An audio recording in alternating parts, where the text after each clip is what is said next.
নমস্কাৰ বন্ধু বান্ধৱীসকল, বহুত দিনৰ মূৰত পুনৰ আপোনালোকৰ মাজলৈ আহিলোঁ। আশা কৰোঁ আপোনালোক সকলো ভালেই আছে।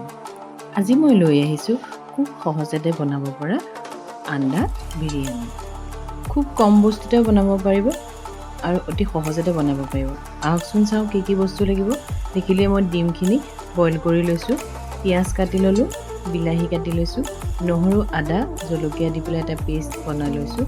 তাৰপৰা কেৰাহীত তেল গৰম কৰি পেলাই মই ডিমকেইটা হালধি নিমখ দি পেলাই ভাজি ল'লোঁ। সেই একেখন কেৰাহীতে মই অলপমান আৰু তেল দি পেলাই ইয়াতে মই লং, ইলাচি, ডালচেনি, অলপমান জিৰা, তেজপাত দি প্ৰথম ভাজি লৈছোঁ। তাৰপিছতে মই ইয়াতে পিঁয়াজ দি পেলাই খুব সুন্দৰকৈ ভাজি লৈছোঁ। পিঁয়াজখিনি ভজা হোৱাৰ পিছতে মই যিটো নহৰু আদাৰ পেষ্ট বনাই থৈছিলোঁ সেই সকলোখিনি দি পেলাই আৰু ভাজি ল'লোঁ।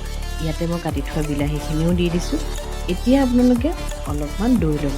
দৈত ৰঙা জলকীয়াৰ গুড়ি আৰু হালধি পাউডাৰ দি পেলাই খুব ধুনীয়াকৈ ফেটি ল'ব যাতে মিশ্ৰণটো খুব সুন্দৰ হয়।